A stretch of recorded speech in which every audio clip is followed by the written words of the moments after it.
I knew theoretically you could be a white Muslim, but where I grew up, I've never seen a white Muslim person.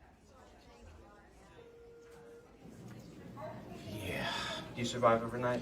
I did. I got like 3 hours of sleep. I think that's a successful on call. I think so. That's pretty light.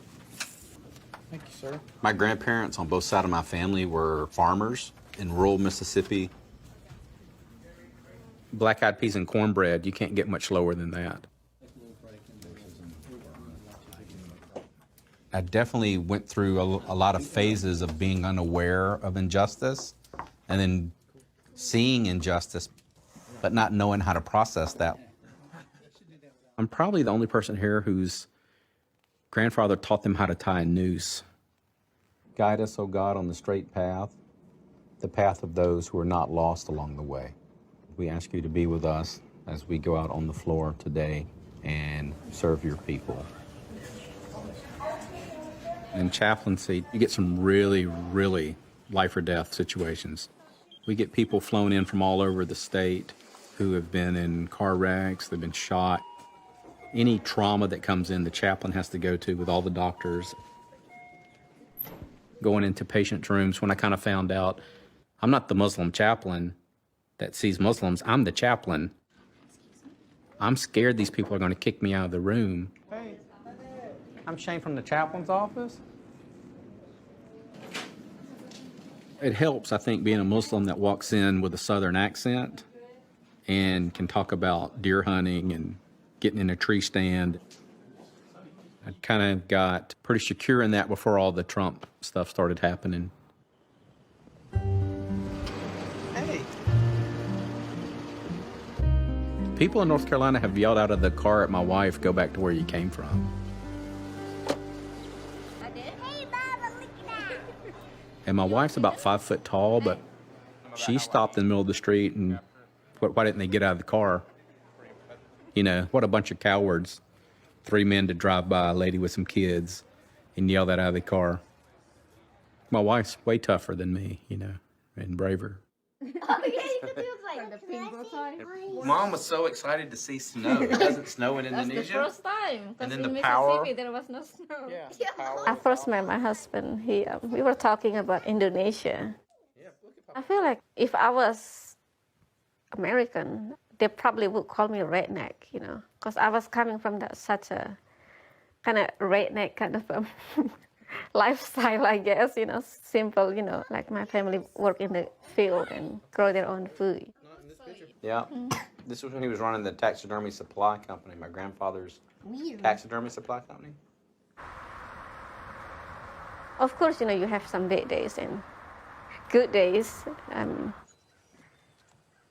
But having each other shoulder and having the faith throughout, that's really helping us going.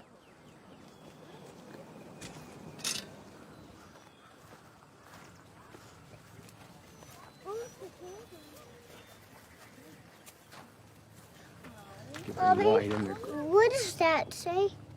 Let them be with your prophet in the garden.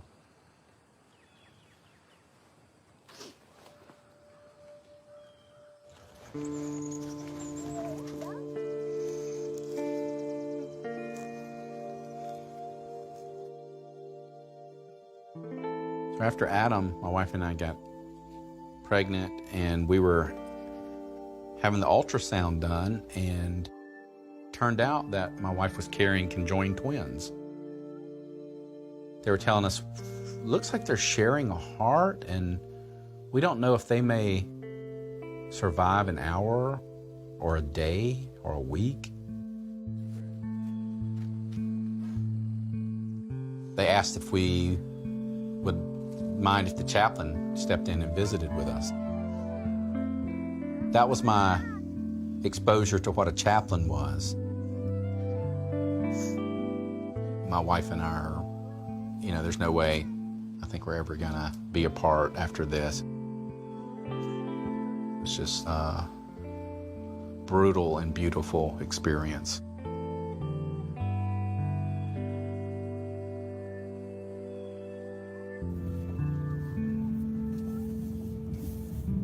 Yeah, we're here at your grandpa's house. He comes up to me and he says, son, back when I was your age, we ate in the house and went to the bathroom in the yard. Now we're eating in the yard and going to the bathroom in the house. He gave me some antique money.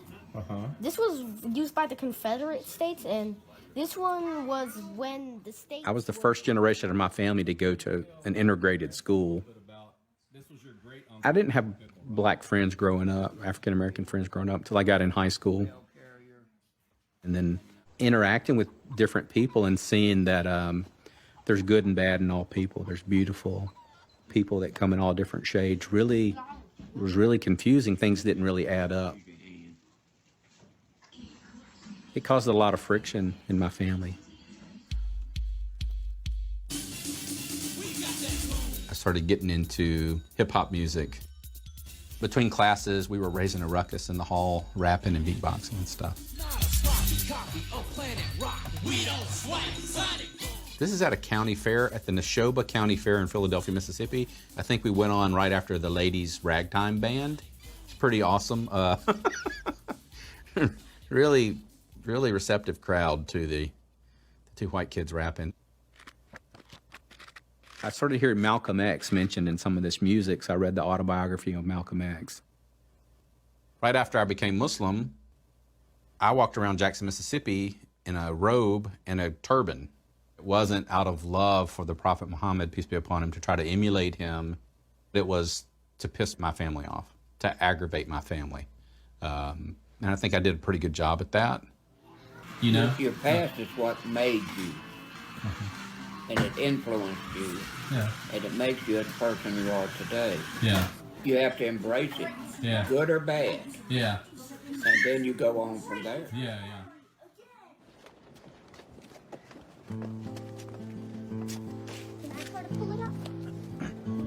Let me go pop the hood.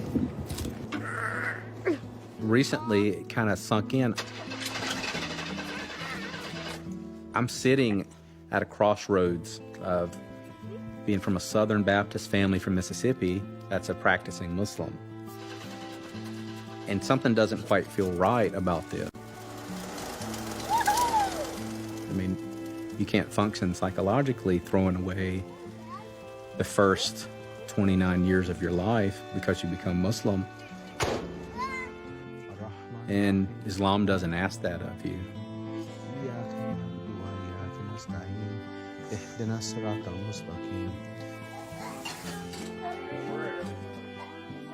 Southern hospitality and Islamic generosity, they blend perfectly. The Andy Griffith Show, that's a good example of everything I aspire to be as a Muslim. Just look at the Andy Griffith Show. Like hard work and believing in God and honoring your family. And people that are rednecks, redneck doesn't mean something negative. That's a badge of honor. So I made a group called the Society of Islamic Rednecks. And I was thinking, how can I share Islam with people from my background? 1,600 people joined this group on Facebook. And it's just funny. We're working on the Islamic commentary to Leonard Skinner, Simple Man, like 61 people. But Halal Barbecue, 5,014.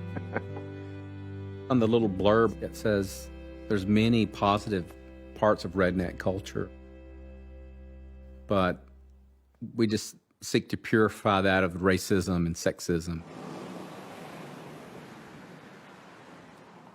I was very concerned about how people of color would respond to that, but the criticism I've got have been from white people. I still have mixed emotions about it. Hey, Assalamu alaikum. How are you? Shane, nice to see you. And so I've asked different people of color that are scholars what they think about that. Good to see you too. Hey, Assalamu alaikum. And it's an important conversation to have. Yeah. This narrative of reconciling whiteness, trying to purge whiteness of some of the more pernicious parts, and being Muslim, is common across the spectrum of white folks, from Southern white folks to Northeastern white folks. You know, but see, the thing about being white, as I'm sure you know better than I do, anything you do that connotes even slightly some exclusivity is, you know. Well, that's why I was thinking to transition from like the Islamic Redneck to Southern Hospitality. Okay. To open it up, like working on like Southern Hospitality Islamic Center. I gotta take a picture of the shit. My wife's gonna love this.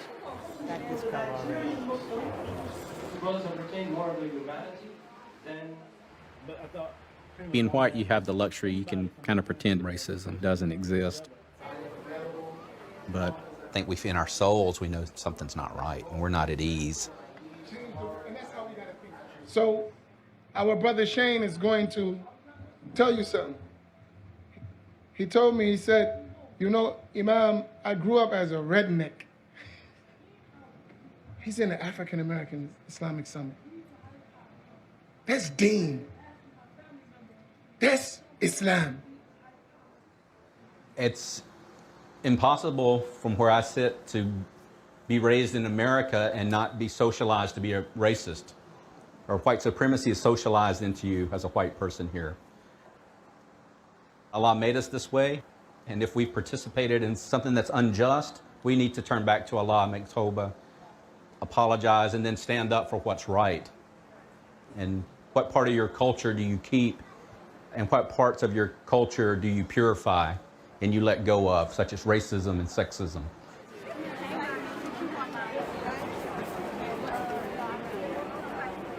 Most of my family are from North Carolina. Honestly, we hate to use these harsh words like hate and all these things, but you're the guy that I hate. So to hear you say that, you know, to apologize, to validate things, it unlocks the door for us too to come out of a shell. Let me see your hand like this. Well, you gotta integrate it with mine like this. You know, if we get on the same side of the fight, yeah. I mean, divided will fall. Divided will fall. We already have that issue of division to begin with, right? No offense, you know, but like, how would you get your people to let go? Because white supremacy or the system benefits you, right? Yeah. So then who's going to let go of that? Right? You know what I mean? Yeah, that's my question that I want to explore. Yeah. Like, how do you do that?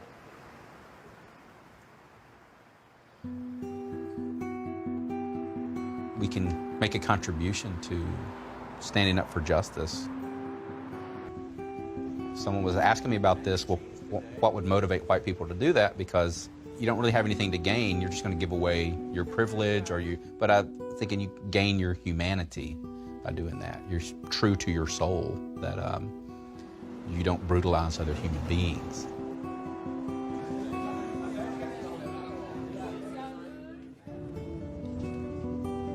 Malcolm X, there's a quote where he says that white people that want to work against injustice, you can contribute to solving the problem by working together, but also go work with your community, your own community.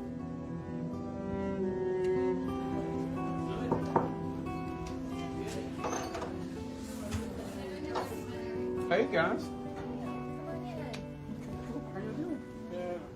Like even having to consider you having a quadruple bypass. You know, our daughter wrote him a letter just listing all the things that she still needed him for, you know, to chase the boys away and teach her how to drive the truck on a real road instead of just little back roads. And right. Can you totally purify that term redneck? I'm not sure, but it's interesting to have that conversation.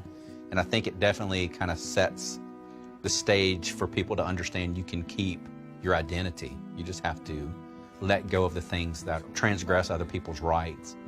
Yeah, because if you get bumped Friday. I'm trying. I'm a work in progress. I'm gonna miss not getting to come see y'all. You know. I like you. You've been around. You've been really good to us. Well, you have an open invitation to Roxborough. Okay, cool. Absolutely. Come see us. I appreciate all the thoughts and prayers.